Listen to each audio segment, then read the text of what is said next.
Muy buenas tardes a todos. Bienvenidos a la cuarta sesión del Seminario Permanente Sociedad, Cultura y Vida Cotidiana en México. Los invitamos a que nos sigan en vía Zoom y por transmisión simultánea por Facebook a través del Seminario Permanente Sociedad, Cultura y Vida Cotidiana en México. Aquí viene la página del Facebook. Les recordamos que esta sesión está siendo grabada y las preguntas se podrán hacer por el chat de Zoom o por mensaje para las personas que nos siguen por Facebook. Es importante señalar que en caso de alguna intromisión en la reunión, esta será suspendida inmediatamente y se les pide volver a ingresar con el mismo acceso. Para ingresar a la sala deberán poner su nombre completo en su perfil, por favor. Antes de iniciar, me permito compartirles unos anuncios en torno a la dinámica que se llevará a cabo en esta sesión. En caso de desconexión, les pedimos que vuelvan a entrar al mismo link o estén al pendiente de la transmisión en Facebook. Los alumnos que requieran de constancia de participación, favor de escribir su nombre completo e institución por el chat. Recuerden que habrá que cumplir un 80% de asistencia a las sesiones del seminario durante el semestre, según la presentación del calendario semestral. En esta ocasión, dispondrán nuestros ponentes de 45 minutos y al final se realizará una sesión de preguntas y respuestas con micrófono abierto. El día de hoy tendremos las dos conferencias. La primera a cargo del doctor Enrique Luján Salazar y la segunda a cargo del doctor Iván San Martín Córdoba.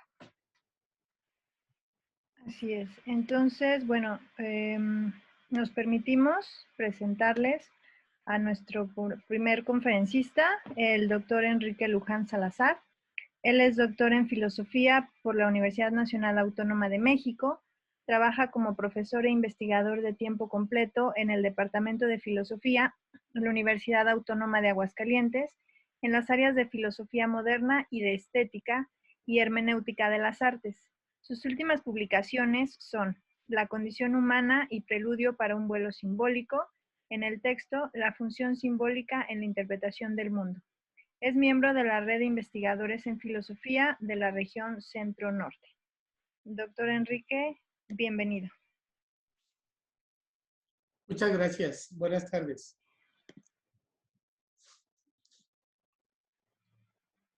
Buenas tardes.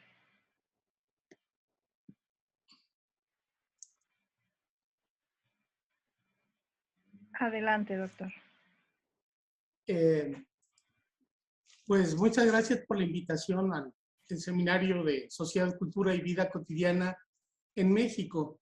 En este caso, quiero compartir con ustedes un tema que estamos investigando actualmente un grupo de profesores en la universidad y del cual soy responsable, y lleva como título La politización de la estética y la mirada dialéctica en Walter Benjamin como herramientas de la estética moderna y como bases para un proyecto humano emancipado.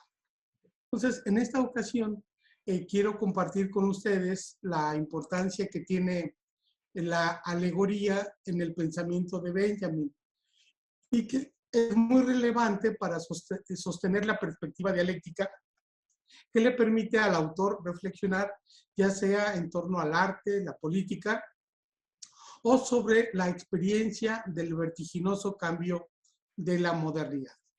Y en este caso vincularé este concepto de la alegoría con el de vida cotidiana. Creo que es pertinente para el seminario este tema, dado que Walter Benjamin ha tenido una recepción bastante amplia en los círculos intelectuales de nuestro país. Sin embargo, pues yo no hablaré de esa recepción, sino simplemente de cómo es que teje este concepto de la alegoría con el de la vida cotidiana a través de la idea de Flaner del poeta Baudelaire. Entonces, me voy a permitir compartirles el texto que comienza con dos epígrafes. Puesto que ni en el saber ni en la reflexión se puede alcanzar un todo, ya que el saber está privado de interioridad y la reflexión de exterioridad, nos vemos obligados a considerar la ciencia como si fuera un arte, si es que esperamos de ella alguna forma de totalidad. Y esta última no debemos ir a buscarla en lo general, en lo excesivo, sino que así como el arte se manifiesta siempre enteramente en cada obra individual, así también la ciencia debería mostrarse siempre por entero en cada objeto individual estudiado. Esta frase es de Goethe, de su texto Materiales para la historia de la teoría de los colores. Y otro epígrafe más breve, tomado de Baudelaire, dice lo siguiente: París cambia, pero en mi melancolía nada cambió de lugar. Palacios nuevos, andamios, bloques, barrios viejos, todo para mí se vuelve alegoría y mis recuerdos queridos son más pesados que las rocas. Adentrarse en el pensamiento de Walter Benjamin requiere de tiempo, perspicacia y gran dedicación, tal como sucede con la mayoría de los grandes filósofos. Sin embargo, el caso de Benjamin resulta especial, dado que su obra nunca fue terminada a causa de una muerte trágica y de su drama personal que coartó una perspectiva filosófica cuando aún prometía llevarnos a horizontes inesperados. En las obras de Benjamin podemos ver un pensar que semeja un mosaico que se expande fragmentariamente entre las artes, la política, la literatura y la conceptualización sobre la experiencia vivida de la época contemporánea. Además, sus investigaciones no solo expresan una profunda reflexión sobre los fenómenos políticos, sociales o culturales, sino que también hablan sobre él mismo y sobre su experiencia de una modernidad decadente. En este sentido, notaremos que al profundizar en su obra, no podemos partir de un sistema estructurado propio de las filosofías modernas, sino que es necesario ir concatenando distintas concepciones o diferentes elementos que se van entretejiendo entre diversos temas, y uno de estos, muy importante, es el referente a la alegoría. A continuación, presentamos una aproximación a este concepto que nos dará las claves necesarias para poder asumir que la alegoría, ¿sí?, es un referente epistemológico no solo del conocimiento del arte y de lo político, sino también de la vida cotidiana. Una vez que hayamos expuesto las bases epistemológicas de la alegoría, podemos abordar cómo la obra de Baudelaire permite a Benjamin hablar de una alegoría de la modernidad y específicamente de cómo ésta nos permite interpretar y adoptar una postura crítica de la modernidad a partir de deambular o vagabundear por la ciudad. El origen del drama barroco alemán es la obra donde Benjamin discute y rescata el concepto de alegoría. Este concepto estético le permite al pensador berlinés establecer una crítica a las estéticas del idealismo alemán y del romanticismo. En este análisis hace un importante hincapié y distinción entre la noción de símbolo y la de alegoría. En el apartado correspondiente al símbolo y la alegoría, hace la distinción entre estos dos recursos retóricos. Para su análisis, hace un itinerario desde el barroco, el clasicismo y el romanticismo, con la intención de redescubrir la alegoría en toda su fecundidad. Sostiene nuestro autor que, cito, la diferencia entre la representación simbólica y la alegórica consiste en que ésta significa meramente un concepto general o una idea que es distinta a ella, mientras que la alegoría es la idea hecha sensible, encarnada. La alegoría es la representación bajo su aspecto corporal. Alos es otro y agorein es lenguaje. Entonces, la alegoría nos representa una idea bajo el aspecto material, el aspecto concreto de algo, que también puede ser una personificación, es decir, que la apariencia sensible de un ser humano. El ser alegórico no es un simple signo destinado a evocar una idea, sino es la misma idea revestida de un aspecto material que la representa. Mientras que el símbolo, para Benjamin, representa un momento como totalidad. Ese momento como totalidad podemos entenderlo como un instante místico, cito, en el que el símbolo da acogida al sentido en su interior oculto. Por otra parte, en la alegoría existe una dialéctica y una calma contemplativa con que se sumerge en el abismo entre el ser figurativo y el significado. Entre esta serie de comparaciones, el pensador va revisando cómo se ha dado una degradación del concepto alegórico, que es heredada por el romanticismo y por una larga línea de malas interpretaciones que vienen desde la Edad Media y el Renacimiento. Ese degradamiento se debe a que se ha privilegiado lo simbólico como una imagen de la realidad, pero que invita más bien a una pasividad. Dichas características las retoma de la teoría de Francis Kreutzer, que en su texto Mitologías, cuando afirma que lo simbólico se descompone en 4 momentos: lo momentáneo, lo total, lo insondable de su origen y necesario. Además, Francis afirma que lo simbólico tiene un carácter excitante y sobrecogedor, que tiene que ver con otra propiedad suya, la brevedad. Por otro lado, al símbolo también se le exige claridad, brevedad, gracia y belleza. En este sentido, nos dice Benjamin que el símbolo es entendido de esta manera, es propio del clasicismo, donde el símbolo más alto es considerado como el religioso. Tal parece que lo simbólico se representa como algo que es compacto, breve, que se le exige claridad y por lo tanto una inmutabilidad o fijeza.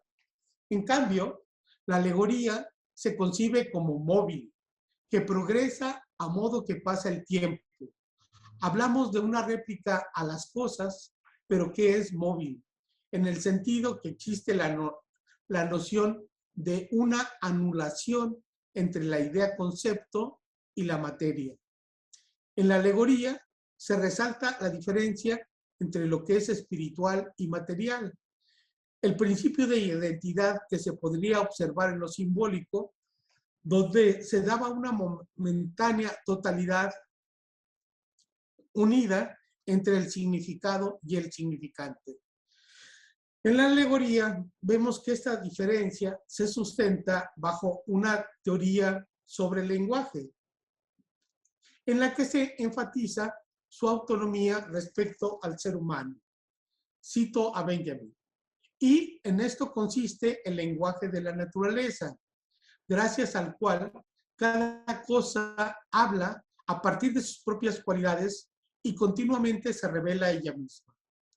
La tesis que sustenta la autonomía del lenguaje respecto del ser humano parte de la teoría romántica, tanto de Herder como Humboldt o de Schlegel, quienes consideran que el lenguaje no solo es una herramienta de comunicación. En este sentido, es posible ver la autonomía y la fuerza potencial del lenguaje. Por ejemplo, Schlegel, en su texto sobre la incomprensibilidad, afirma que a menudo las palabras se comprenden mejor a sí mismas que por quienes hacen uso de ellas. Hablamos entonces de cómo la estructura, en este caso la de la poesía, es el lenguaje mismo. Y más allá de esto, cómo el lenguaje configura nuestro pensamiento y nuestra aproximación a la realidad. La alegoría se caracteriza también como fragmentaria. Se habla pues de una visión conceptual o epistemológica que se expresa mediante fragmentos. Para comprender esta perspectiva, necesitamos ver de manera breve cómo se entiende este concepto de fragmento por parte de los románticos. La idea de lo fragmentario en el romanticismo reside en que el pensamiento y el lenguaje permite que se establezcan nuevas maneras de entender la poesía y el conocimiento mismo, ya que es también una crítica a la forma tradicional de pensar desde un centro y universalidad discursivas y lógicas propias de la modernidad. Se habla, por lo tanto, de otro tipo de razón que constituye la estructura interna de las obras poéticas. Esta visión ha trascendido en distintas teorías lingüísticas del siglo XIX, conceptos como visión del mundo, energía o la síntesis de su teoría, que nos dice que sin lenguaje no hay mundo. Carmen Galán sostiene que el concepto del lenguaje se diversifica en dos puntos, uno estético y otro antropológico. La teoría estética parte de una cuestión añeja en la que se trata de ver si es posible conceptualizar lo bello. De esta manera, se trabaja en una teoría que considera que la representación de la forma sensible de un objeto se da mediante una representación en el entendimiento. Esta representación en el entendimiento es el lenguaje. El lenguaje, nos dice la autora, es la facultad de producir el pensamiento interior, las sensaciones y los objetos externos mediante un medio que es al mismo tiempo obra del hombre y expresión del mundo. O, dicho de una mejor manera, es la facultad de tomar conciencia de sí mismo, escindiéndonos en dos.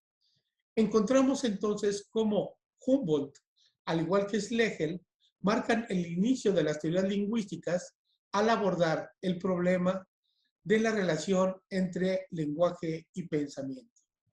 Humboldt, por su parte, sostiene que es el lenguaje el condicionante del pensamiento, ya que permite que el mundo se represente o conceptualice en el pensamiento.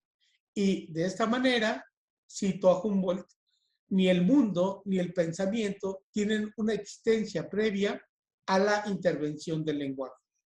Por lo tanto, el lenguaje es un mediador, un puente entre el pensamiento, la naturaleza interior, y el mundo, la naturaleza exterior.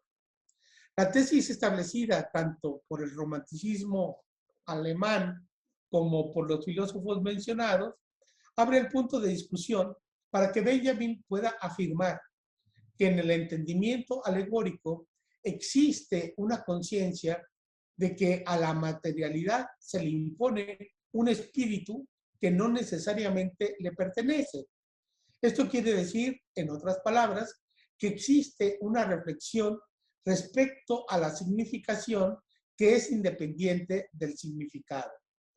Con esto, afirma Benjamin, se da un paso importante al modificar la teoría del conocimiento respecto de lo alegórico, ya que nos expresa un concepto que no tiene que ser idéntico a una idea. Idea en el sentido de una esencialidad de lo que se nombre. Hay entonces una diferencia entre la materia, lo que se nombra, el concepto que reside en la alegoría y la idea que es propia del símbolo. En este caso, lo importante es que la alegoría marca la ruptura entre la materia y la idea, ya que el concepto se ubica entre la idea y la encarnación del objeto en la alegoría. Una vez que hemos señalado de manera sintética la diferencia entre ambos tropos del lenguaje, veremos que estos dos no solo tienen una incidencia en el terreno estético, sino que tienen alcances epistemológicos y políticos. Cuando se habla de quietud, pasividad y por otro lado de movilidad y mutabilidad, son modos de aproximarse y conocer la realidad y de expresar la vida cotidiana. Es importante ver la relación que existe entre ambos para poder determinar que el recurso alegórico trasciende un uso meramente estético, y esto sucede por la intrincada relación que hay respecto a cómo se concibe el lenguaje, es decir, respecto o bajo una autonomía respecto del ser humano. En Benjamin existe esa tajante división entre un lenguaje divino y un lenguaje instrumental. El primero es el que posibilita dar voz al lenguaje mudo de las cosas, una capacidad para poder nombrar lo innombrable, mientras que el lenguaje instrumental crea una distancia entre la naturaleza y lo humano, entre la vida y el pensamiento. En esto vemos una similitud con el lenguaje del que nos habla Schlegel, en el que las palabras se comprenden mejor a sí mismas que el sujeto que las profiere. Sin embargo, esto no indica que el lenguaje instrumental no tenga la capacidad de retomar ese lenguaje primigenio. El punto es encontrar el concepto adecuado. Susan Book lo señala de la siguiente manera. Ser dialéctico significa captar en las velas el viento en la historia. Las velas son los conceptos. El arte reside en saber colocarlas. Este arte decisivo de saber dónde colocar las velas reside en el concepto de lo fragmentario, es decir, en la alegoría que también puede ser interpretada como fragmento. Lo fragmentario, tal como aparece en la vida cotidiana, responde a las exigencias de interpretación que son buscadas y dadas en la alegoría, ya que lo que expresa es esa naturaleza caduca y finita, esa historia de lo que se vive que es transitorio y efímero. Contrario a la idea de lo simbólico, en la que se presenta como una totalidad inmóvil. Para Schlegel, como hemos mencionado, lo fragmentario se expresa en dos manifestaciones, una en la poesía y otra en el pensamiento, dado que la poesía para los románticos es considerada una manera de pensar, es conocimiento en sí mismo. Este pensar fragmentario configura uno de los pilares del pensamiento crítico. Por ejemplo, en Nietzsche, con las diferentes teorías literarias como la de Blanchot. Para Schlegel, nuestro pensar es siempre a partir de ideas parciales, sesgadas, que resultan incapacitadas para comprender el mundo y la vida cotidiana en su dimensión real. Este procedimiento fragmentario, que se sustenta en la forma irónica y en la crítica hacia los modelos teóricos absolutos, representa la originalidad y modernidad radical de escribir y, por tanto, de pensar el mundo y su cotidianidad a través de la alegoría. La alegoría, pues, es también un recurso interpretativo de la experiencia humana, tanto en el aspecto reflexivo como en el aspecto de hacer esta vivencia. Porque es importante, la alegoría está justamente entre este hacer una vivencia y reflexionar sobre esa vivencia. A partir de estas ideas que hemos desarrollado, podemos entender cómo la alegoría cobra un nuevo significado para la interpretación de nuestra realidad en general y de nuestra realidad en particular, y que no solo funciona como un recurso o un tropo dentro de la estética. Para Benjamin, la alegoría puede encarnar al fenómeno, sea algún hecho particular o algún evento de la vida cotidiana, porque expresa su mutabilidad significativa dentro del transcurso temporal. Es decir, que su significado no es fijo, en contraposición con la del símbolo. Para Benjamin, cito, el fenómeno aparecía como verdad en las ideas, de modo que la dignidad de los particulares se eludía. Hay, por lo tanto, o podemos ver que en la alegoría hay una redención del fenómeno particular, de los fenómenos singulares. Entonces, Benjamin trastroca la teoría kantiana al afirmar que, cito a Benjamin, el reino de lo fenoménico está hecho para producir el conocimiento nouménico. Buch nos habla de un Benjamin antimetafísico, al que antepone un materialismo, teoría que se expresa en su manera de implementar un método de conocimiento o de aproximación a la realidad o a la vida cotidiana que él llamó constelaciones. El método de las constelaciones consiste en establecer, por medio de imágenes dialécticas, una representación de lo particular que pueda captar las contradicciones. Es una conceptualización de lo particular.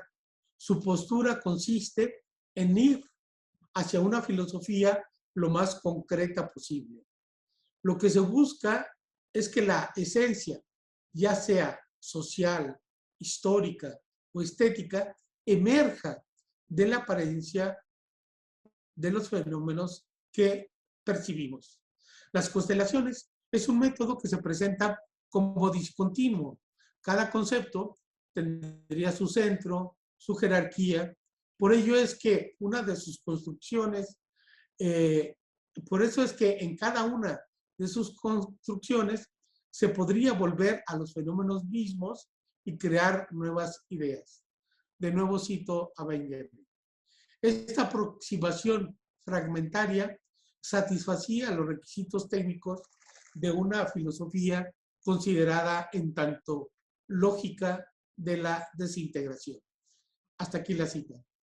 La alegoría, por lo tanto, entendida como fragmento, ¿sí?, nos permite comprender una totalidad que hace que se contraponga un fragmento con otro. Uno que habla sobre lo mutable, efímero del fenómeno, pero por otro lado, lo que se plasma como conceptual y que engloba el todo. En este sentido es que la alegoría se manifiesta de forma violenta, como un flechazo que nos hace reaccionar y comprender ciertos fenómenos o experiencias, y de esta manera el comprender nos otorga una verdad. La reflexión es respecto a cómo Benjamin retoma y reconceptualiza la noción de alegoría, nos permite sostener que no solo se trata, pues, como hemos señalado, de un recurso de expresión estética, sino que también es un recurso epistemológico. Cuando se habla de la posibilidad de captar lo fenoménico, lo particular en los conceptos, esta postura alegórica de pensar nos permite representarlo de manera sensible. En este sentido, es que el pensador alemán propone la necesidad de repensar el tipo de intensidades epistemológicas en otros campos como el arte, la historia o la vida cotidiana. Por un lado, mantener la necesidad de un análisis trascendental y no meramente empírico del conocimiento, y por otro, lograr incorporar una experiencia rica en matices y temporalidades que tendría como consecuencia más amplia, una noción más amplia de la historia que la que habría desarrollado la Ilustración y que habría devenido en una estructura causal o de causalidad, donde el tiempo solo puede ser pensado como progreso, ¿no? Este tipo de reflexiones sobre cómo interpretar nuestra experiencia de la vida cotidiana a través de la historia conduce a Benjamin por el camino de la literatura a la obra de Baudelaire, quien en sus distintas obras retoma el concepto de alegoría también como un recurso que permite un concepto, pero que lleva de forma inmanente al fenómeno particular sobre la experiencia.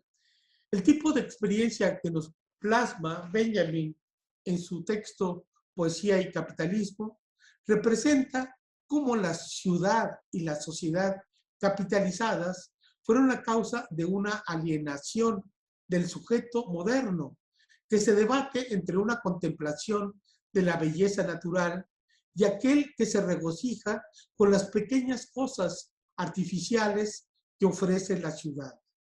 El poeta moderno, tal como lo concibe Baudelaire, necesita encontrar un nuevo fundamento para este mundo cambiante y fragmentario. Su carácter y con él su creación se ven trastocadas por las revoluciones tecnológicas y capitalistas. La nueva poesía, el nuevo lenguaje alegórico, debía cambiar para ser fiel a la experiencia de este tiempo, pero también va marcada por la eterna melancolía de un tiempo pasado que solía pintar con mejores matices nuestra propia vida.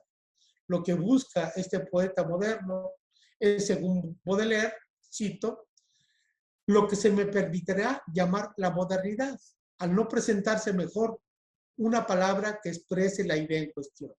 Se trata, en este caso, de rescatar de lo histórico cuanto la moda contenga de poético, de extraer lo eterno a partir de lo transitorio. El poeta moderno se ve orillado por diferentes circunstancias a observar y vivir el mundo de una manera distinta. Una es ya a través de la mencionada urbanización de la existencia y la otra es el desprestigio que ha caído sobre el poeta. Si bien el poeta romántico estaba dotado de un aura de profeta, de sacerdote que instaura la belleza y la melancolía en evocadoras palabras, ahora el poeta es el que deambula y padece el desprecio de la sociedad. Es justo la vida precaria de Baudelaire la que lo orilla a merodear por las calles de París. Es otra mirada de la vida cotidiana, la que permite ver de cerca no solo los avances positivos de la modernidad, sino lo que ésta conlleva: la pobreza, el trabajo mecánico de las grandes industrias, la explotación del proletariado, las ciudades con sus múltiples callejuelas y pasajes, así como las grandes masas que borran la particularidad de los sujetos. El flaner de Baudelaire, que nace solo en las grandes ciudades, permite, junto con otros procesos surgidos en la modernidad, crear nuevos elementos que permitan la explosión de una nueva línea de creación literaria. Baudelaire, por su parte, será pionero en dar cuenta y sentir esta falta de suelo firme para hacer frente a los embates de la modernidad.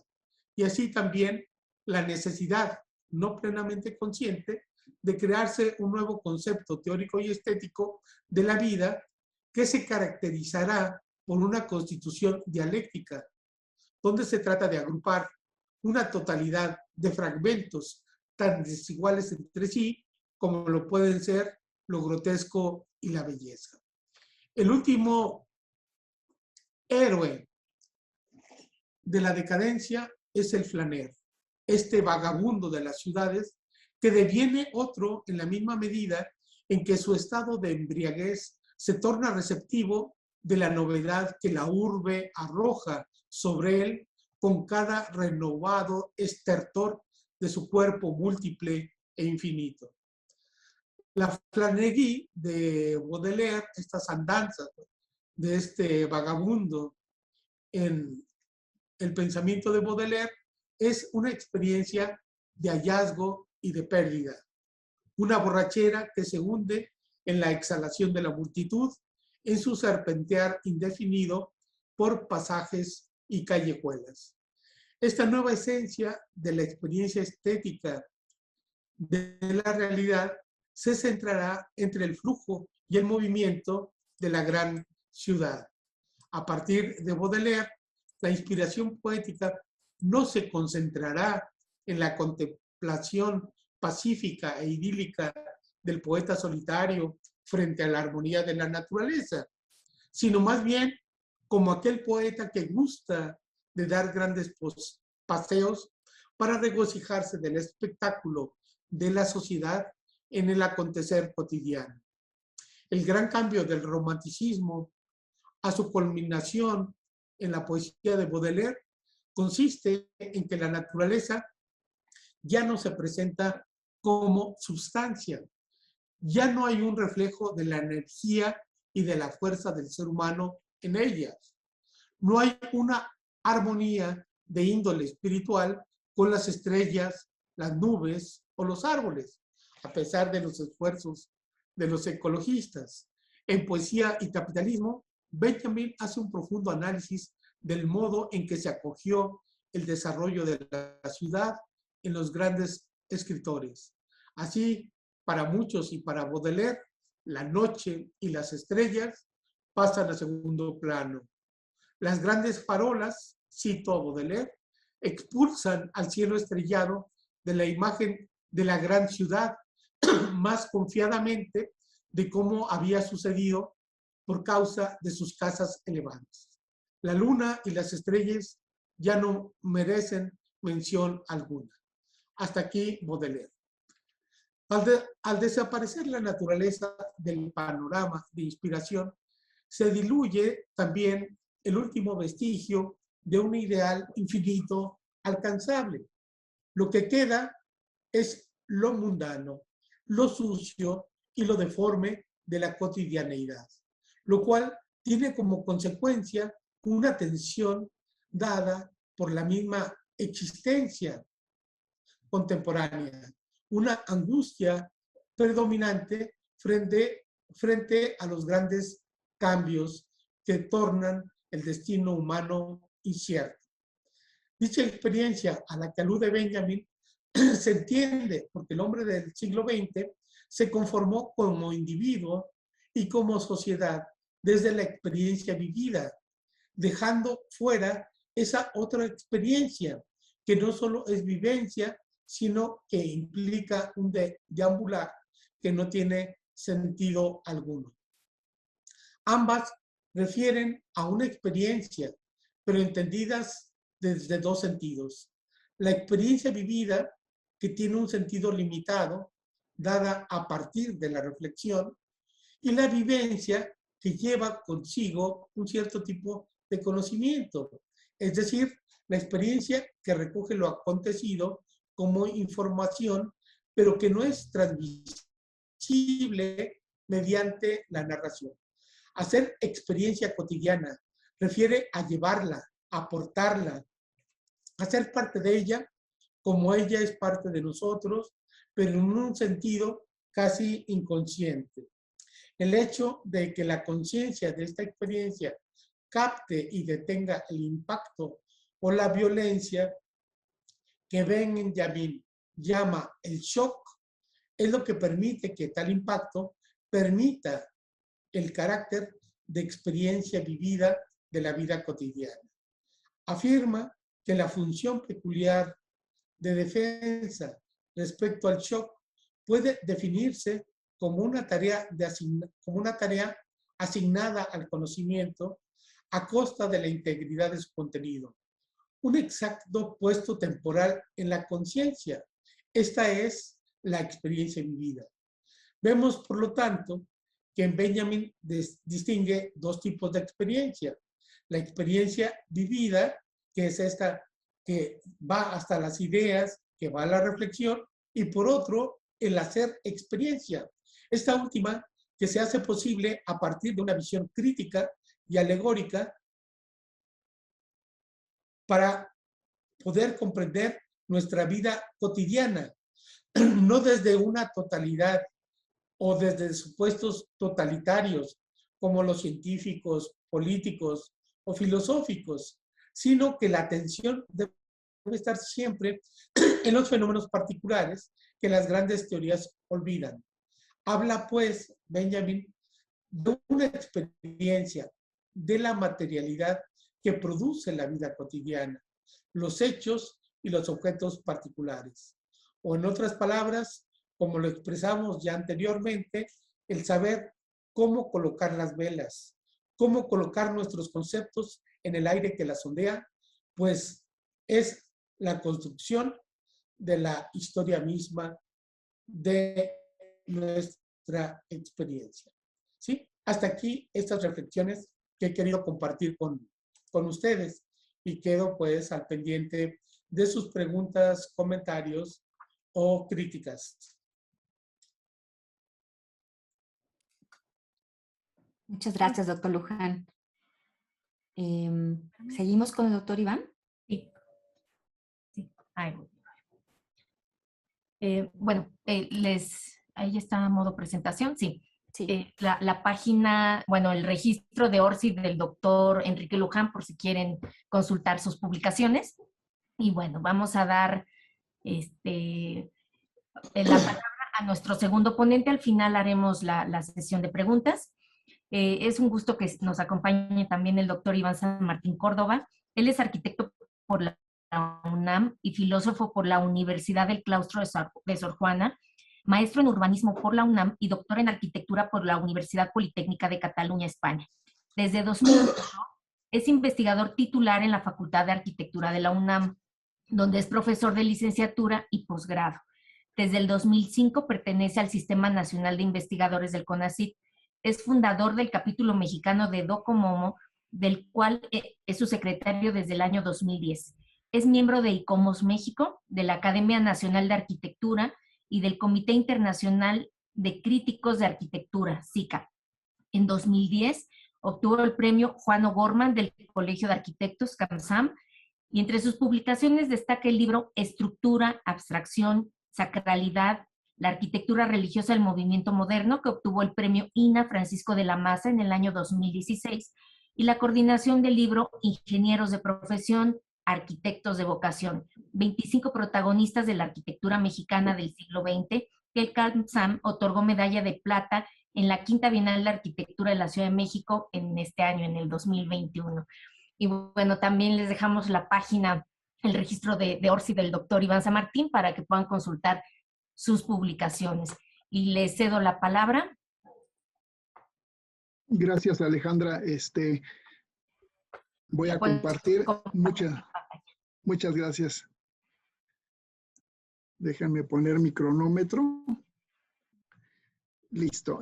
Bueno, primero, ¿se escucha bien? ¿Sí? Bueno, primero que nada, agradecer a las academias. ¿Perdón? ¿Se ve cortada? Si la puedes hacer un poco más grande. A ver. Ahí está.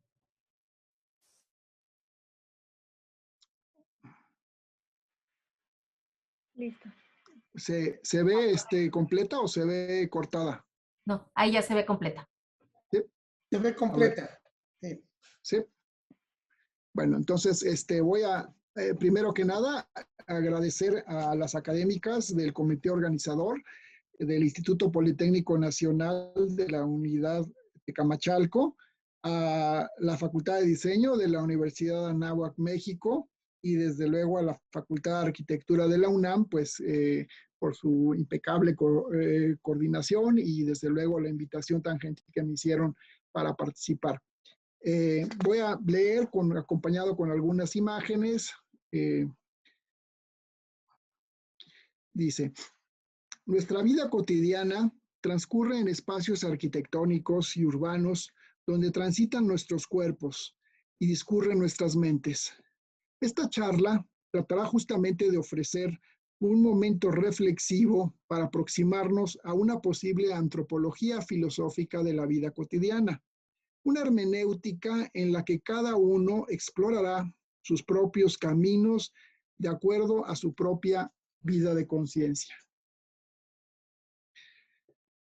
Partiremos de lo más cercano a cada uno de nosotros, las actividades dentro de nuestros hogares, nuestros cuerpos que deambulan dentro de los compartimentos espaciales y donde interactuamos con otros seres humanos, pues somos una especie racional que conforma sociedades.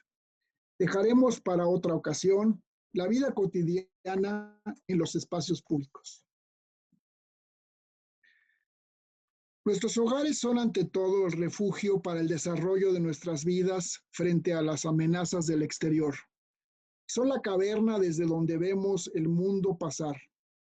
Es el lugar seguro para cada uno de los miembros de la familia, mascotas incluidas. Es el sitio que muchos añoran, pero también el lugar donde, por azar o por destino, nos tocó habitar, con sus pros y con sus contras. De nuestras elecciones dependerá si es el cielo o el infierno.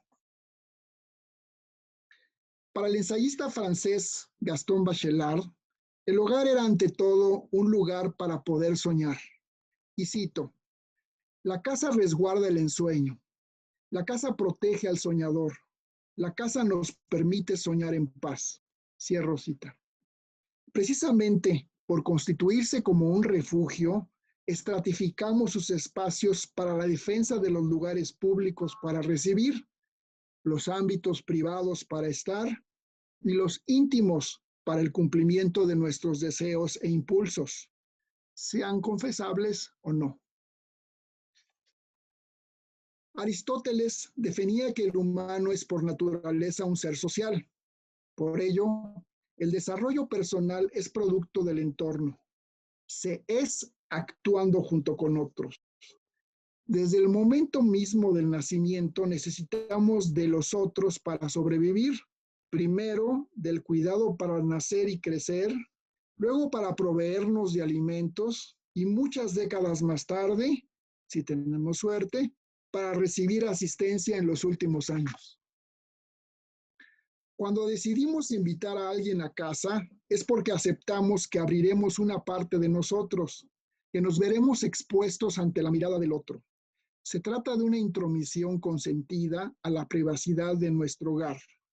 Verán cómo vivo, qué muebles tengo, qué objetos utilizo, con quién duermo. Sin la confianza mutua, no podría darse ningún encuentro. Es una transgresión deseada y nos preparamos para ello, tanto quien recibe como quien la visita. No somos autosuficientes ni física ni moralmente, pues aprendemos una lengua, repetimos las costumbres, ejercitamos virtudes y detentamos valores que nos permitirán interactuar con otros miembros del entramado social. Por ello, cuando invitamos a alguien a nuestro hogar, lo preparamos con esmero, a fin de ofrecer una calidad idónea que asegure el encuentro social, mediante el diálogo personalizado con los otros. Colocamos muebles y enseres de determinada manera, sin importar el tamaño de nuestros espacios y la calidad económica de los muebles y enseres. Prevemos las actividades a realizar, las etapas del encuentro y asignamos los roles que desempeñarán cada integrante de la familia. Preparamos el menú con esmero, enfriamos las bebidas, aderezamos nuestras mesas con botanas y preparamos la música. No es una actividad nimia, se trata de una representación en el tiempo y el espacio para refrendar los vínculos sociales. Nos vestimos de determinada manera, nos acicalamos y nos impregnamos con fragancias de acuerdo a la jerarquía y objetivos del encuentro, y lo mismo se espera de los visitantes. Su tiempo y su presencia confirmará el interés que tengan por cada miembro de la familia. Individuo y sociedad, dos fuerzas que nos conforman. O bien, individualismo liberal o colectivismo moderno. Se trata de un aparente debate, pues ambas posiciones no son excluyentes. Como indicaba el teólogo judío Martin Buber, y cito, el hecho fundamental de la existencia humana no es el individuo en cuanto tal, ni la colectividad en cuanto tal. El individuo es un hecho de la existencia en la medida en que entra en relaciones vivas con otros individuos. La colectividad es un hecho de la existencia en la medida en que se edifica por medio de unidades vivas de relación. Una de las acciones para fortalecer la amistad es compartir los alimentos. Primero, aseguramos el acopio, luego la preparación y la disposición en la mesa, y finalmente la ingesta en compañía, a fin de confirmar un ritual social. Durante siglos, la convivencia en torno a los alimentos y las bebidas se ha constituido como el epicentro de la vida doméstica. Con ellos, celebramos los rituales de inicio, de transición y de terminación de los ciclos de nuestro devenir. En épocas pasadas, los procesos de preparación culinaria comenzaban con semanas de antelación e involucraban a varios miembros de la familia. Rechazar un alimento implicaba una afrenta para quien lo ofrecía, mientras que aceptarlo significaba la manifestación de un respeto hacia la comunidad familiar. Es en el núcleo doméstico donde el individuo aprenderá los conocimientos básicos y los hábitos sociales que ejercerá durante el resto de su vida. Ahí será donde idealmente aprenderá su propio valor, su dignidad humana y descubrirá sus potencialidades físicas e intelectuales. Pero también aprenderá el sentido de la amistad para la familia, con aquellos con quienes existe una consonancia absoluta. En la antigüedad, Aristóteles señalaba que la amistad humana requería de 3 elementos indispensables: reciprocidad, benevolencia mutua y convivencia social. Para Cicerón, la amistad surgía principalmente por la semejanza. Y cito, porque al verdadero amigo le mira al otro como a una imagen de sí mismo. Porque nada hay más dulce que la benevolencia recíproca y la mutua alternación de oficios, más que atraiga a otro que la semejanza a la amistad. Se concederá ser correspondiente que los buenos amen a los buenos y se los apropien a sí mismos como unidos por parentesco y naturaleza. También nuestros hogares son los espacios para el juego, desde aquellos que se dan en la intimidad de las parejas hasta los combates electrónicos en la soledad ageográfica de las habitaciones. El juego puede propiciar el encuentro entre 2 miembros de la familia, ya sea la estancia, el comedor o un espacio predeterminado, sea por una decisión espontánea o bien de un encuentro planeado con suficiente antelación. No olvidemos que jugar es una acción que compartimos con el mundo animal. Los progenitores se divierten con sus crías y a su vez los cachorros juegan entre sí.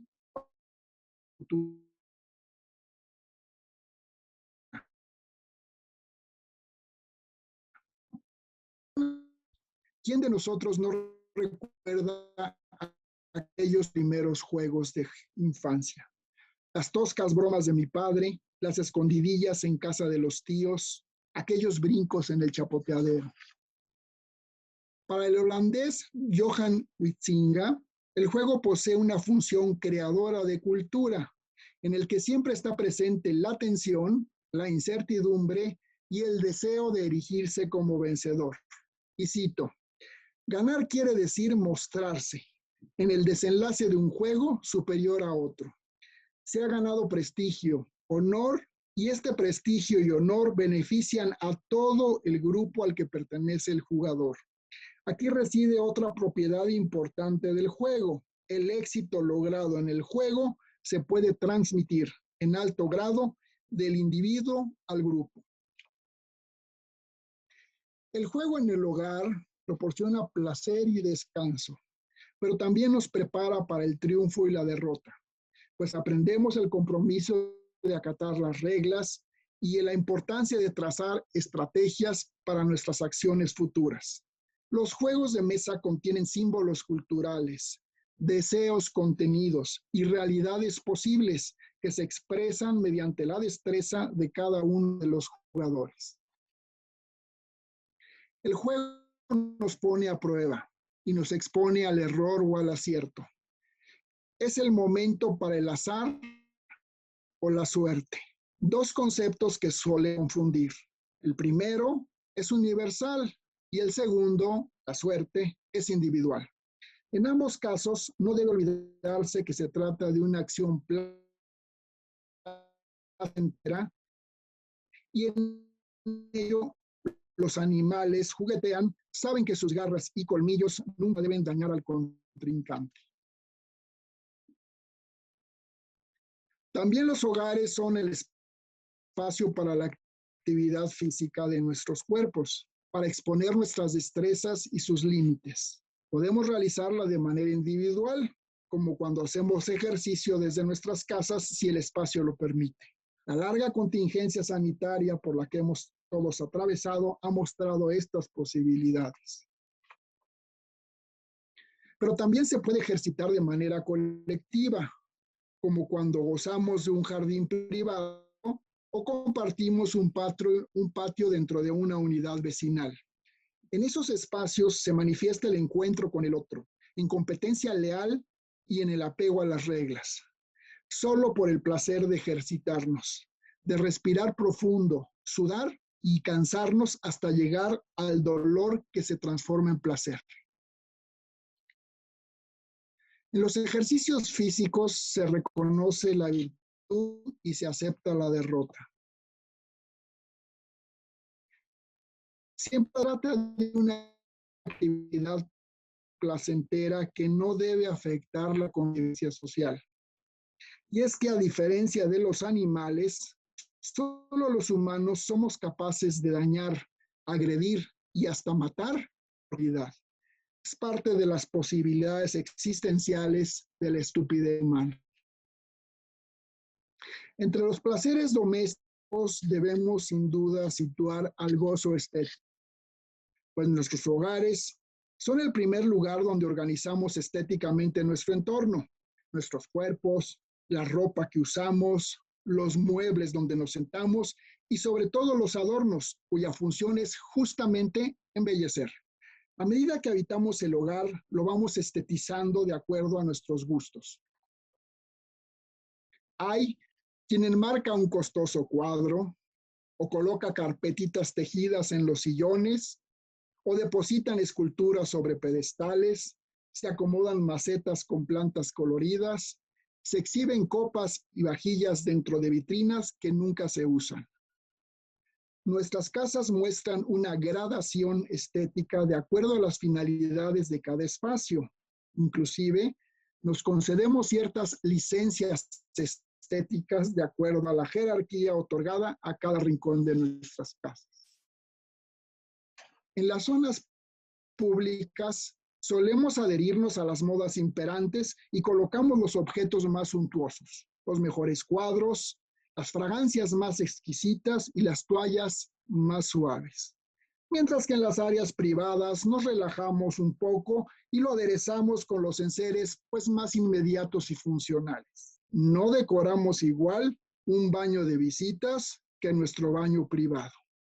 O bien, quien no confiesa poseer una repisa con adornos intensamente cursis. Recordemos las palabras del esteta español Ramón Gómez de la Serna cuando en 1934 escribió, y cito, «La familia, puesta a vivir en hogares cerrados, erigió sus alcurnias, su golosinería, sus sueños incumplidos, sus gustos sin figurín, esas casas en que no hay más que defensa de la cursilería y del adorno no son casas, son cajones de seres.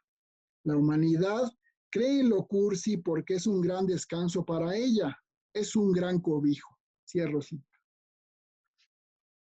Y es que lo cursi, al igual que el verdadero arte, puede hacernos inmensamente felices, aunque hay que advertir que se trata de experiencias estéticas distintas y excluyentes. En todo caso, Habría que especular si los asépticos interiores de los apartamentos minimalistas que se construyen hoy en día están preparados para albergar todo tipo de vivencias estéticas. Otro de los ámbitos de la vida cotidiana de gran transformación arquitectónica es el lugar destinado para el cuidado del cuerpo, sobre todo desde que sus diversas acciones humanas quedaron integradas en una sola habitación. Si revisamos la genealogía de estos espacios sanitarios, podemos percatarnos que su programa de necesidades ha crecido en requerimientos y sofisticación. La acción misma de ducharnos y así calarnos se ha cargado de íntimas ritualizaciones. La relación con el cuerpo ha estado tamizada desde siempre por las sucesivas morales. Recordemos ahora al teólogo cristiano Clemente de Alejandría al condenar los cuidados corpóreos de los varones paganos del siglo II. Y cito: no debemos adornar el aspecto externo del hombre, sino su alma, con el atractivo de la bondad. Lo mismo podría decirse de la carne, debe adornarse con la templanza. Hasta tal extremo ha llegado el afeminamiento que no solo el sexo femenino enferma ante esa afanosa búsqueda de futilidades, sino que también el hombre imita esta enfermedad. Cierro cita. 18 siglos después, ambos sexos se siguen embelleciendo, dando incluso origen a términos como metrosexual en los años 90, al reclamar los varones su derecho a embellecerse con devoción a sus cuerpos masculinos. Los vestidos domésticos se han convertido en un anhelo que demanda más y más metros cúbicos. En contraste, los antiguos cuartos de costura dentro de las casas han prácticamente desaparecido del programa arquitectónico. Pues nadie surce, nadie cose. Queremos tener más para poder desechar más. Nuestros hogares también cobijan diversos estados psicofísicos, emociones, sentimientos y pasiones. 3 posibilidades existenciales que solemos confundir. Las emociones son perturbaciones abruptas y pasajeras que inciden en nuestra vida cotidiana, mientras que los sentimientos son afectividades prolongadas hacia ciertas personas, objetos y lugares. Por su parte, las pasiones obedecen a impulsos y deseos que inhiben la reflexión, por la que suelen sancionarse siempre con connotaciones morales. Entre los estados más deseables de la vida cotidiana se encuentra la felicidad, que es el goce consciente de las consecuencias de nuestras elecciones. Para el alemán Arthur Schopenhauer, la felicidad de la vida se basaba en 3 aspectos: lo que uno es, lo que uno tiene y lo que uno representa, siendo lo primero para él el más decisivo. Y cito: así pues, lo esencial para la felicidad de la vida es lo que uno tiene consigo mismo. Cierro cita. Nuestros hogares tendrían que ser el mejor sitio para la dicha, para reír a carcajadas. Pocos filósofos han abordado este peculiar rasgo humano. El francés Henri Bergson sostenía, y cito: no disfrutaríamos la comicidad si nos sintiéramos aislados. Parece ser que la risa necesita un eco. Escúchenlo con atención. No se trata de un sonido articulado, nítido, acabado. Es algo que quisiera prolongarse repercutiendo de forma paulatina. Algo que empieza con un estallido para luego retumbar, como el trueno en la montaña. La risa deberá ser algo así, una especie de gesto social. Pero también los hogares son el abrigo para el sufrimiento ocasionado por el inexorable devenir de la vida. El abandono del ser amado, la empatía por el amigo que sufre, el sacrificio en solitario, la traición del compañero, el olvido de los familiares o la decepción de quienes creíamos leales. Son sentimientos que pueden ser pasajeros o durar más tiempo del deseado. Podemos inclusive hasta regodearnos con el salado placer de llorar. San Agustín se preguntaba, y cito, ¿por qué el llanto es gustoso a los desventurados y afligidos? ¿En qué consiste que el gemir, el llorar, el suspirar, el quejarse se tiene como un fruto suave y dulce que se coge de la amargura de esta vida? ¿Acaso lo que hay de dulce y gustoso en el llanto es la esperanza que tenemos de que Dios oiga nuestros suspiros y lágrimas? ¿O es que acaso siendo amargo el llorar nos causa deleite cuando llegamos a tener disgusto y aborrecimiento de las cosas que gozábamos antes con placer y alegría? Cierro cita. Lo recomendable es no quedarse atrapado en este sentimiento, pues cabe el riesgo de convertirse en melancolía, aquel sentimiento que fuese el azote de los nobles del siglo XIX. Tampoco debemos confundir la melancolía con la soledad, la cual puede ser negativa cuando ocasiona la muerte social por incapacidad en la interacción con el otro, o bien una soledad deseada e intensamente productiva cuando se posee suficiente madurez emocional. Para estos ensayos, el francés Michel de Montaigne se apartó por varios años en la soledad de su biblioteca en una torre de su castillo.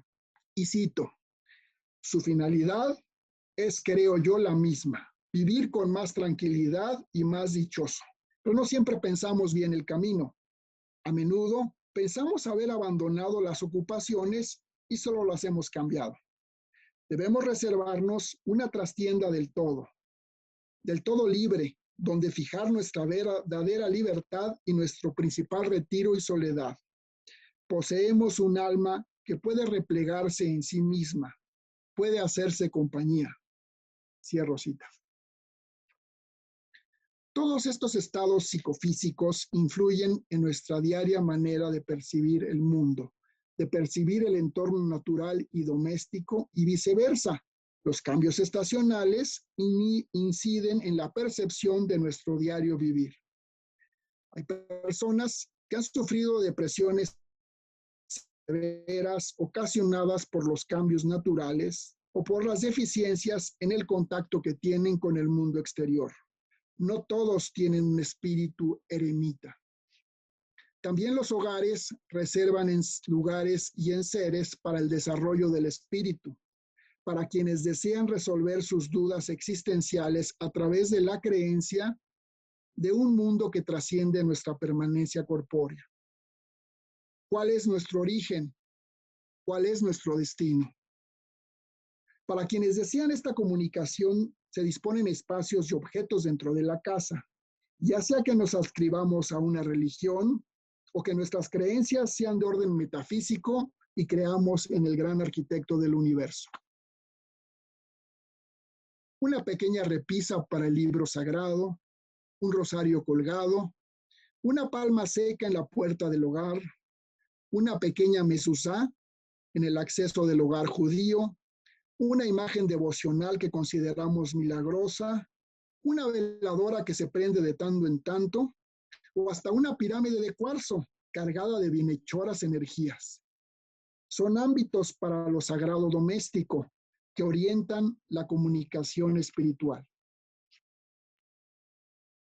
Otros ámbitos de lo sagrado poseen una duración temporal, como ocurre con los altares de muertos durante estas cercanas fechas. Un ritual devocional cargado de fuertes simbolismos acerca de las creencias ancestrales sobre la muerte.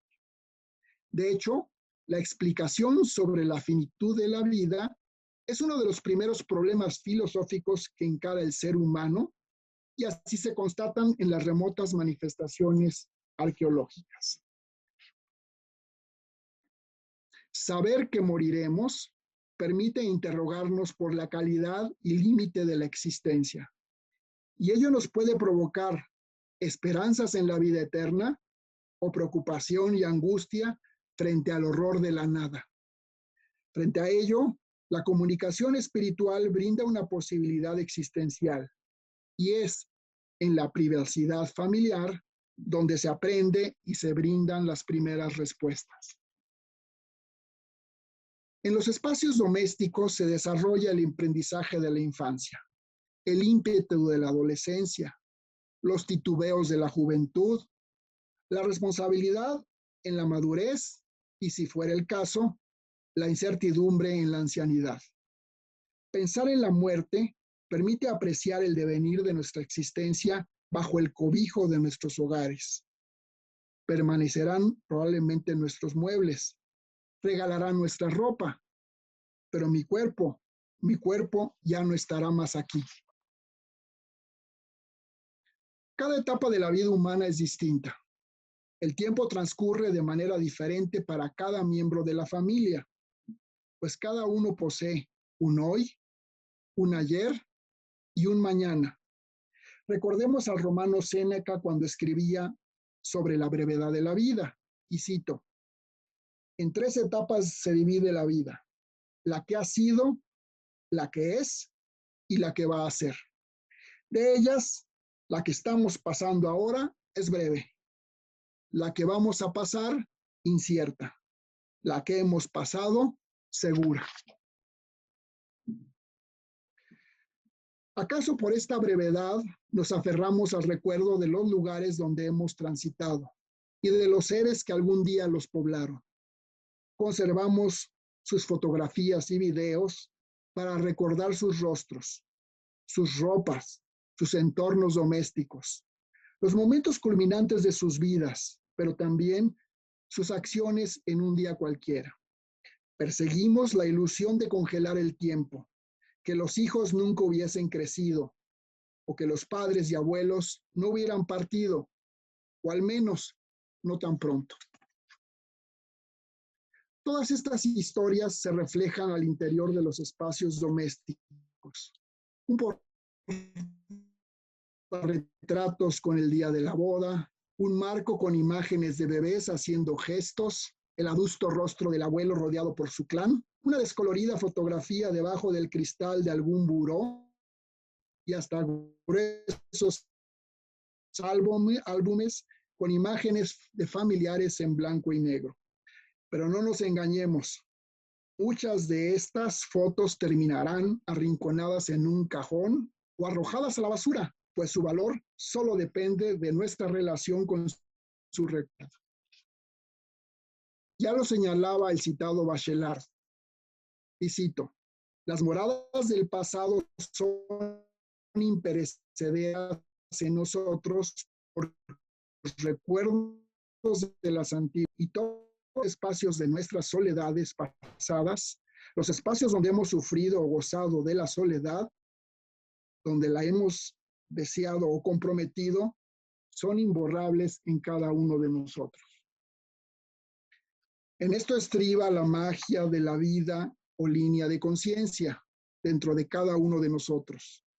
Los estudios fenomenológicos desde hace más de siglo y medio se han abocado a desentrañar sus misterios. No se trata de un mero asunto de percepción, sino del devenir de la mente humana, único e irrepetible, desplegada durante un tiempo y un espacio, aprisionada entre el cuerpo y el espíritu. Aquí y ahora, donde estemos cada uno de nosotros, algunos quizás detrás de la pantalla se encontrarán filosofando sobre los espacios domésticos donde transcurre nuestra vida cotidiana. Muchas gracias por su atención. Ahí está un código QR con los datos de contacto y aquí pues un QR con la bibliografía por si a alguien le interesara. Muchas gracias.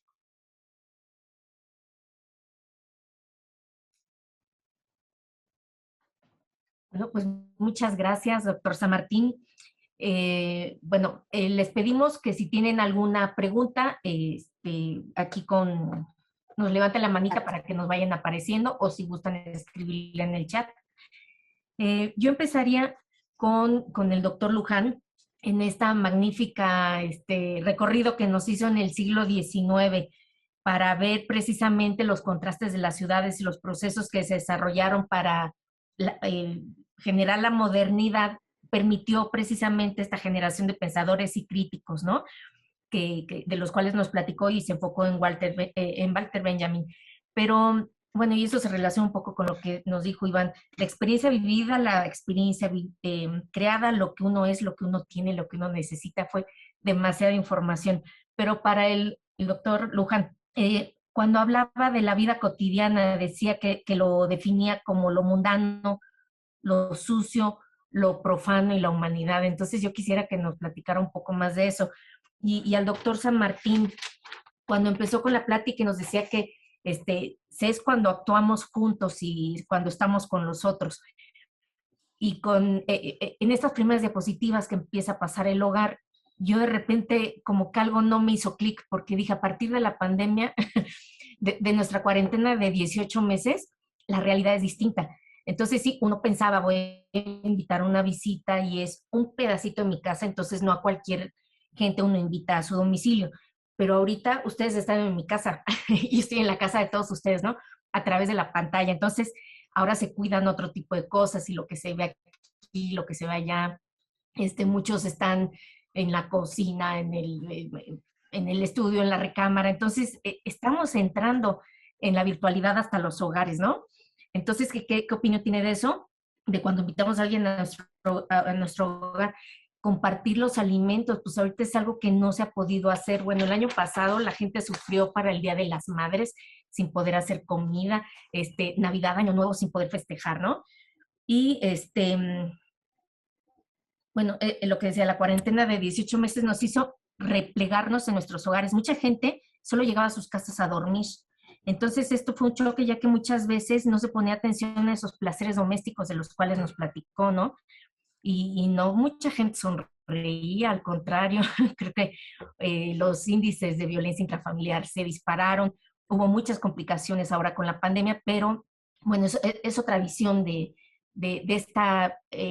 este pensar y de esta idea de lo que uno es, pues uno eso no lo puede cambiar, lo que uno tiene, pero tienes y crees que necesitas más y lo que necesitas no es lo que tienes, entonces cómo lograr esa felicidad a la que todo mundo anhelamos y más después de esto, ¿no? Que todos queremos la tranquilidad. Les dejo la palabra. Bien. ¿Comienzo? Pues sí, en este caso es justamente cómo es que nosotros comenzamos a preocuparnos por lo concreto, por lo específico. Y entonces tomé como autor de referencia a Walter Benjamin, que incluso el momento en que se pierde el aura es justamente, se pierde esta unicidad que se reclamaba para la obra de arte. Este aspecto contemplativo o de distancia que marcaba la obra de arte y el actual, en el sentido que muchas veces el arte dependía de códigos del arte o de códigos de la política y por lo tanto se entendía esos códigos, pues este aspecto cultural del arte cambiaba por un aspecto exhibitivo. Y entonces justamente lo que pasa es una crisis frente a estos valores de la modernidad que marcaban, pues, en primer lugar, con respecto al conocimiento, la claridad, la limpieza, en cuanto a la estética, el valor fundamental que era lo bello, la belleza, frente a lo sagrado, pues aparece lo profano, lo secular, un poco arrancando desde el deísmo, desde la ilustración. Entonces, justamente la experiencia humana, pues no está en un solo lado, sino es mucho más complejo y en ese sentido Benjamin enfatiza en el aspecto dialéctico. O sea, estamos entre lo trascendente y lo inmanente, estamos entre lo claro y lo sucio, estamos entre lo sagrado y lo profano. Entonces, justamente por eso toma a Baudelaire, ¿no? El texto poético de Baudelaire son las flores del mal. Y las flores del mal es justamente retomar aquello que ha sido rechazado por la época moderna. Entonces, la época moderna que le había dado desde Descartes una prioridad a lo claro, a lo cierto, porque solamente imponer la certeza en el conocimiento, ¿no? Ahora sabemos que la verdad es relativa y que la verdad se construye de manera dialógica. Y asimismo, si pensamos la vida cotidiana, la vida cotidiana no es solamente estar contemplando el cielo y las estrellas, ¿no? Ahora es también contemplar el abismo negro desde el que nos contemplan los baches de las callejuelas de las ciudades y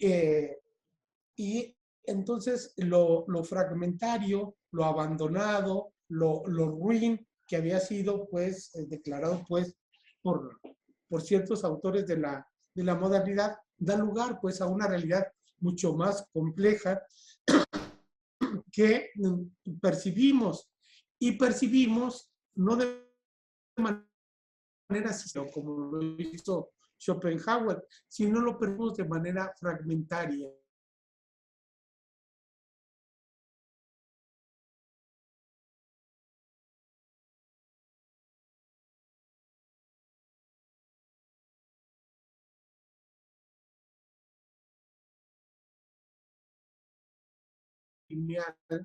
Que quisieron pues los románticos y los ilustrados del progreso, sino que es una historia que aterra tanto al pasado como el futuro.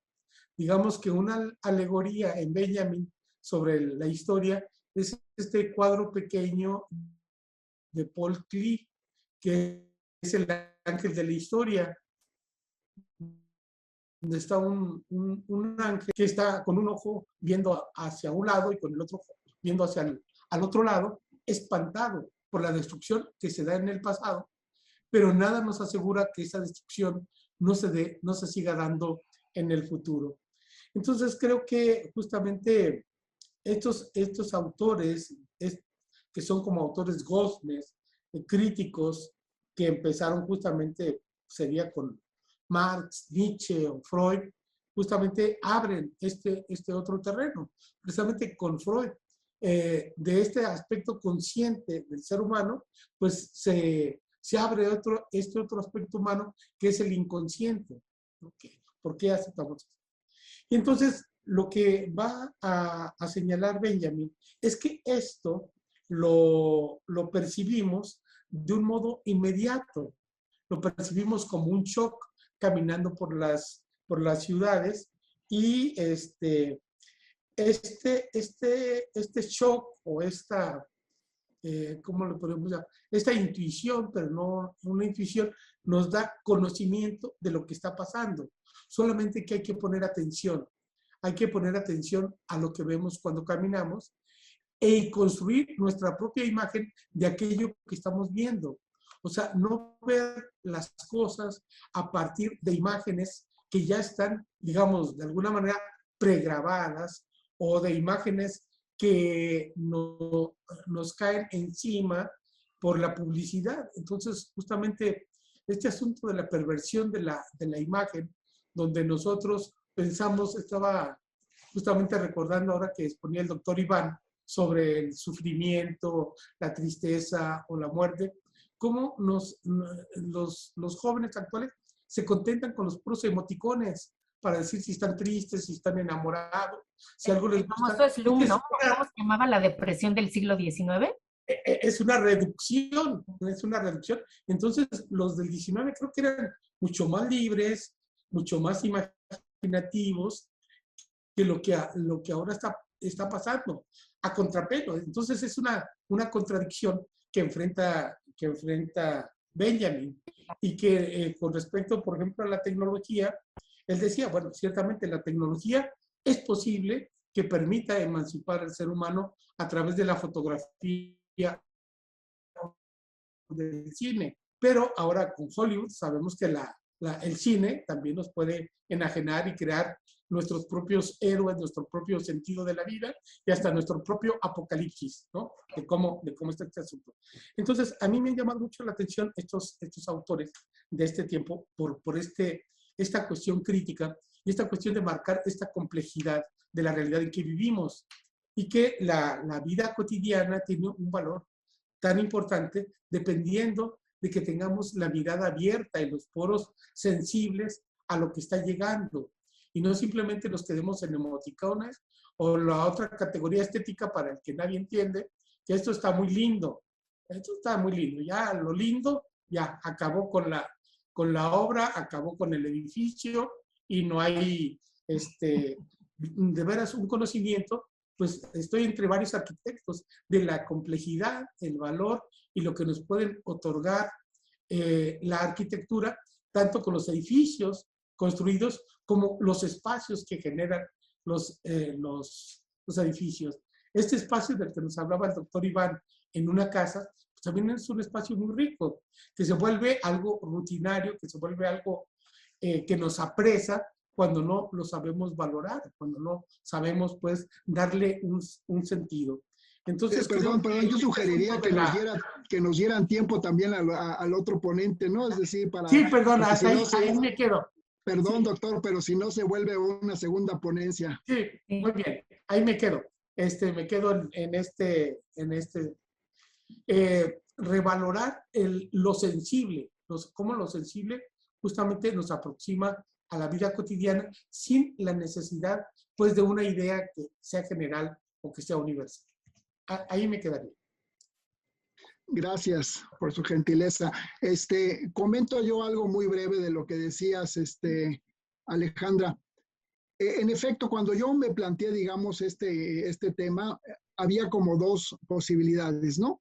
Uno, establecer en general una visión, digamos, de la vida cotidiana antes de la pandemia, y otra, pues, específicamente centrarla en las circunstancias, las contingencias propiamente que hemos vivido. Y bueno, me decidí justamente por la generalidad, ¿no? Para que a partir de ahí, pues, sembrar una serie de variables, ¿no? Y a partir de ello, incluso encarar circunstancias como la sanitaria. En efecto, como decías, por ejemplo, el refugio, la sensación de refugio en el hogar, pues se ha incrementado, porque si antes era el refugio entre las inclemencias del tiempo, pues con la pandemia se volvió el refugio contra los virus, contra lo invisible, ¿no? O la sensación de intimidad, ¿no? Esto que yo decía, pues que nuestras casas, pues vamos tamizando entre lo público, lo privado y lo íntimo, pues se vuelven violentadas. ¿Por qué? Porque en efecto todos hemos sabido que de repente se queda abierta la cámara y se muestran partes de la intimidad, digamos, de una familia, de una pareja, de un individuo, ¿no? Entonces, digamos que una posibilidad sería llevar estas reflexiones generales específicamente al ámbito de la pandemia, ¿no? Y establecer, pues, cómo podría ser una reflexión de la vida cotidiana en la pandemia, ¿no? Pero, pues sí, yo me permití más bien hablar de la generalidad, ¿no? Pues gracias. Muy bien, muchas gracias. José Raúl, adelante. Sí, buenas tardes a todos. Antes que nada, felicitarlos, darles las gracias por compartir estas pláticas. Para el doctor San Martín, me voy a permitir contarle una anécdota alrededor de una frase que dijo usted que me dejó apabullado, esto de que lo cursi puede hacernos infinitamente felices.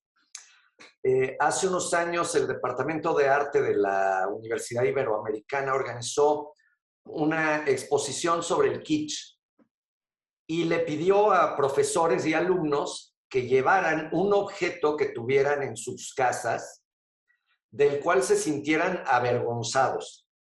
Tiene esto que ver también con lo público, lo privado y lo íntimo. Y lo curioso es que tenemos en nuestras casas estas cosas de las que nos avergonzamos, pero además, cuando se montó la exposición, empezó a surgir un mercado negro. Y a nivel de los pasillos, empezó este cambalache diciendo, oye, ¿de veras eso que tienes no te gusta? Si no lo quieres para tu casa, dámelo, ¿no? Es esta dimensión, ¿no? De lo íntimo, de lo privado, ¿no? Que pues vemos ahí reflejada y efectivamente, ¿no? Estos monitores que enfrentamos ahora y que nos dan siempre la tentación de no ver a la persona sino al fondo, pues nos someten a ello, ¿no? Agradecerle también, por supuesto, la visualización de su plática, que creo que le da una dimensión particular y nos permite también, pues, una ensoñación ahí, ¿no? Gracias, José Raúl. Digamos, yo nada más lo toqué así, pero lo cursi y lo kitsch son los temas que me apasionan. Como anécdota, le he de decir que mi tesis doctoral en Barcelona fue sobre lo kitsch como fenómeno estético en la arquitectura. Entonces, pues sí me sumergí en ese resbaloso mundo de lo estético. Yo, siempre solamente me gustaría acotar que a partir de la bibliografía que consulté en la tesis doctoral, distinguiría que son dos fenómenos estéticos distintos, lo cursi de lo kitsch. Es decir, lo kitsch es mucho más reservado el universo y lo cursi es mucho más extendido el universo. Es decir, hay objetos que a lo mejor son cursis y kitsch, pero hay objetos que solo son cursis. Y además lo kitsch tiene a ser más bien una cuestión objetual, mientras que lo cursi también incide en lo social. Es decir, yo puedo actuar cursimente de manera social, mientras que lo kitsch está referido a ciertos objetos. Lo kitsch más bien va en oposición a lo no artístico, mientras que lo cursi va en relación al entorno social. Y bueno, seguramente aquí atrás de mí habría varios objetos que les podría yo mostrar, presumiblemente cursis, ¿no? Gracias, José Raúl. No, al contrario, gracias. Y si me permite también brevemente, doctor Luján, escuchándolo sobre esta ruptura, ¿no? Que se da en el siglo XIX entre el arte y la naturaleza como referente para el arte, pues tuve siempre en mente un texto que me es cercano, que me es muy grato, de Hans Robert Jauss, crítico literario, el arte como antinaturaleza, el cambio estético después de 1789. Y bueno, en él, por supuesto, él apela a Baudelaire, ¿no? Como un representante perfecto de esta estética de la fealdad, por así decirlo. Mi pregunta, resumiendo, sería, no sé si tenga una respuesta posible, ¿quién sería un autor concomitante con Baudelaire desde el lado de la filosofía? La obra filosófica concreta que usted consideraría que representa esa ruptura del pensamiento romántico con la naturaleza como referente. En la ciencia, pues ya mencionó usted a Marx, a Freud, está también ahí Darwin para expresar esa, pues esa descarnada posición de la ciencia, ¿no? Frente a esta nueva concepción de la naturaleza. ¿Qué obra filosófica diría usted que le da al clavo en ese sentido?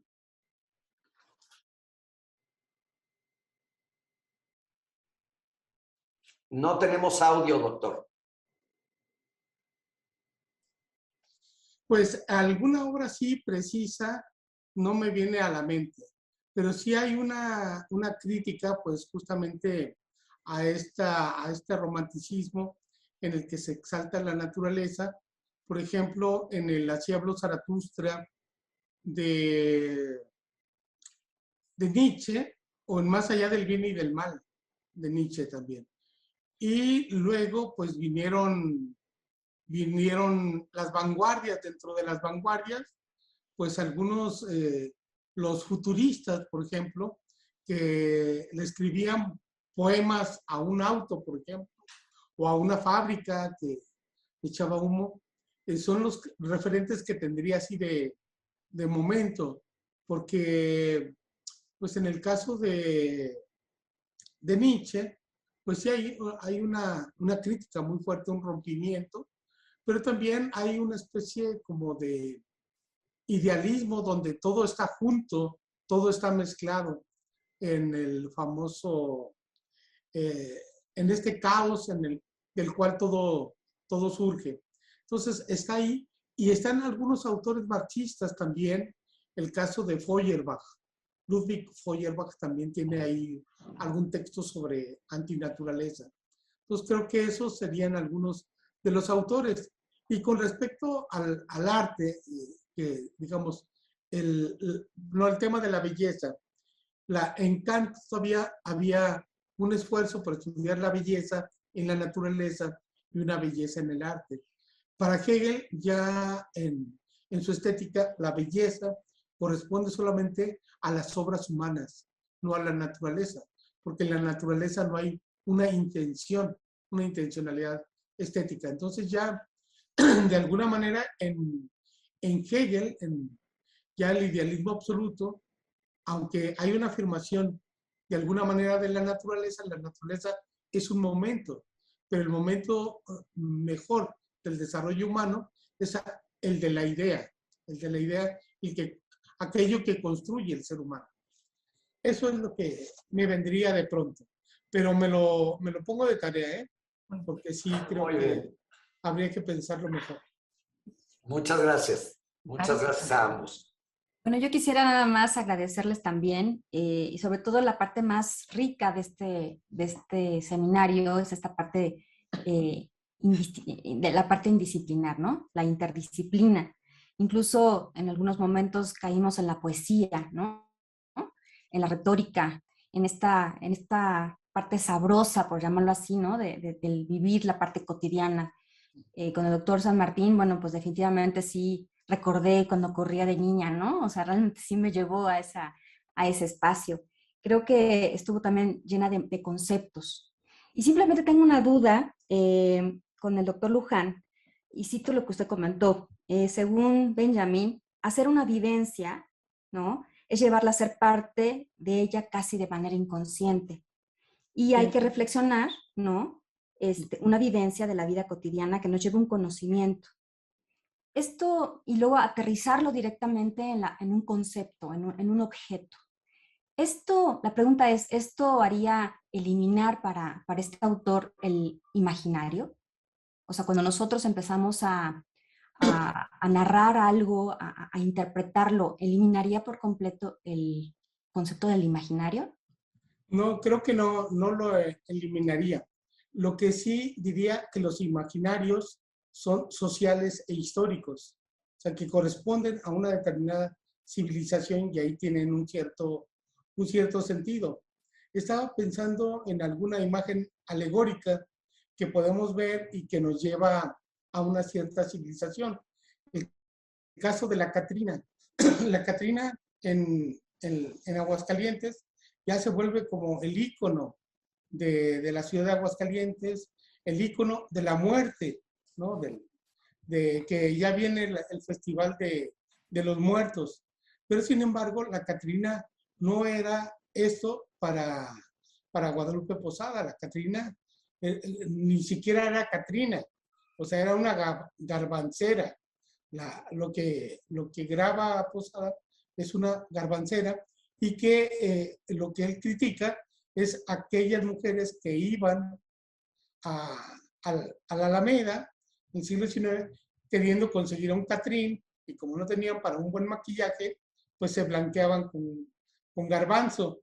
Y entonces eso es lo que pinta. Entonces, cuando Diego Rivera lleva a la Catrina a su mural de una tarde en la Alameda, justamente tiene un sentido nacionalista, por decirlo de alguna manera. Y ahora tiene un sentido con relación a los festejos del Día de la Muerte. Creo que también ahorita en una plaza, no sé si sea la de Cuernavaca, acaban de poner una Catrina monumental de 3 metros de alto. Entonces, justamente, la Catrina en un momento sirvió para forjar el nacionalismo que impulsaron los muralistas y luego ahora se ha convertido como un referente de la ciudad de Aguascalientes. Si ustedes vienen por la autopista de México a Aguascalientes, el primer grabado que van a ver puesto de manera monumental a la entrada de la ciudad es el de la Catrina. Entonces la Catrina ya está dando una identidad a los hidrocálidos que no era hace mucho tiempo. O sea, Claro. Entonces eso va surgiendo. Entonces, en este caso, creo que la idea sería esta, ¿no? Que este aspecto a lo mejor surge en una persona, en este caso, en el grabador Posada, y luego ya tiene diferentes usos y referencias. Claro, muchas gracias, doctor. Y doctor San Martín, tengo una pregunta. Sí, me acuerdo perfectamente de su tesis doctoral del Kitsch y dije, sí, esto es, ¿no? Esto es tema de Iván.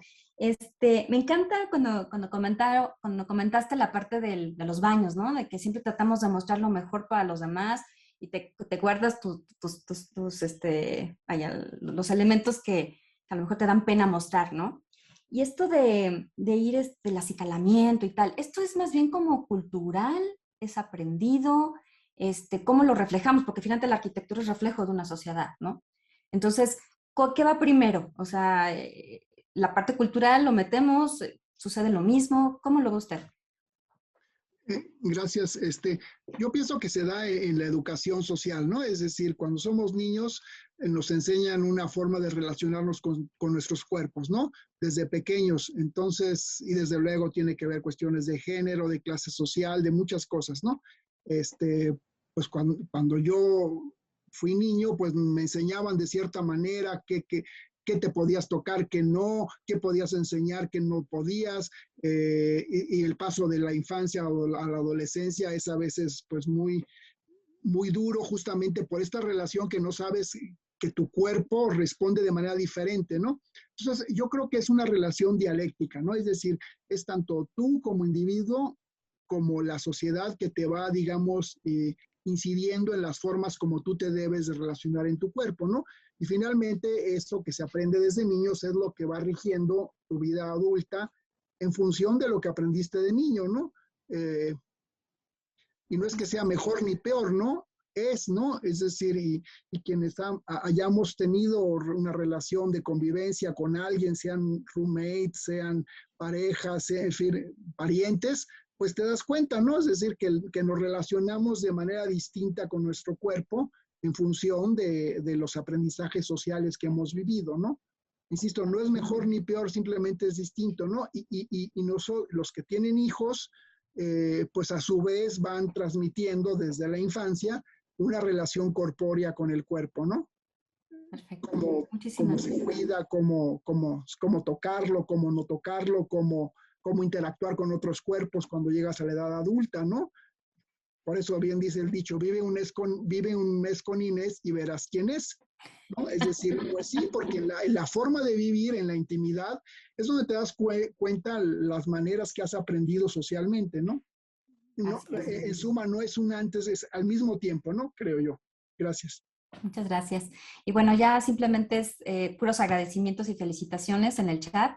Voy a leer nada más uno. Doctor Iván, una reflexión de la vida cotidiana en nuestros cascarones de piel y ladrillos. Me gustó esa parte.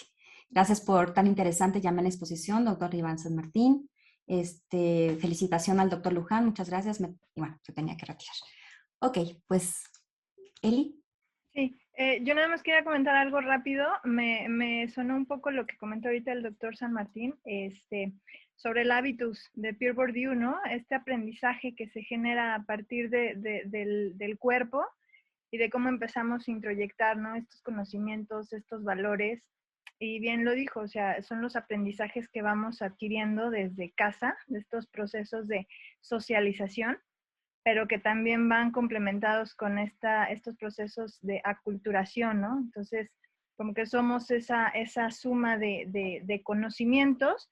Y bueno, también como decía el doctor Luján, ¿no? Esta cuestión del entendimiento del lenguaje, la toma de la conciencia, los aprendizajes, la vida cotidiana a través de estos momentos transitorios y efímeros, al final se van sumando, ¿no? Y son lo que nos conforman como individuos y como seres sociales. Entonces, bueno, nada más quería hacer ese comentario.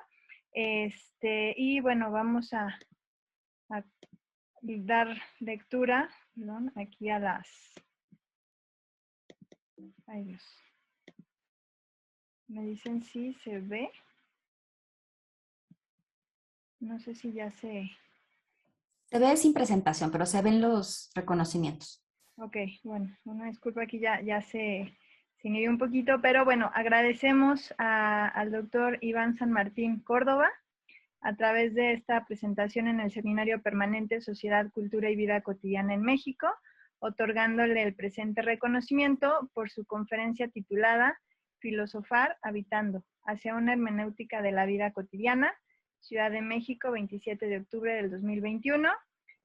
Firman la doctora Carolina Magaña Fajardo, la doctora Alejandra Contreras Padilla y su servidora, la doctora Elisa García Casillas. Muchas gracias. Justo ya avanzó, ¿no? Y bueno, también damos paso a lo que sería el reconocimiento para el doctor Enrique Luján Salazar. Muchas gracias por acompañarnos. De igual manera, el Seminario Permanente Sociedad, Cultura y Vida Cotidiana en México le otorgan el presente reconocimiento por su conferencia titulada Alegoría y Cotidianeidad en Walter Benjamin. Igual Ciudad de México, 27 de octubre de 2021.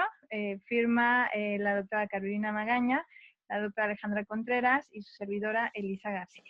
Muchísimas gracias por acompañarnos en esta sesión tan interesante y que nos complementa, ¿no?, esta visión entre la arquitectura, el diseño, vida cotidiana y la cuestión desde la filosofía. Les recordamos que pueden seguirnos a través de nuestra página en Facebook, que es sp.Sociedad, Cultura y Vida Cotidiana MX. Y los quisiéramos invitar a nuestra próxima sesión, a la sesión número 5. Está titulada Vida Cotidiana en la Moda e Higiene, el próximo 24 de noviembre a las 17 horas. Y en esta ocasión nos va a acompañar la doctora María José Encontra y Villalta, de la Universidad de Anáhuac, México, la maestra Clara Ruiz Esparza, de la Universidad Autónoma de Aguascalientes, y la maestra Heidi Herrera Romo, de la Universidad Anáhuac, México. Entonces, bueno, los esperamos y les agradecemos mucho el haber participado en esta cuarta sesión. Muy bien. Muchas gracias. Muchas gracias. Muchas gracias a todos. Buenas noches. Gracias y buenas noches. Muchas gracias. Buenas noches. Buenas Gracias. noches.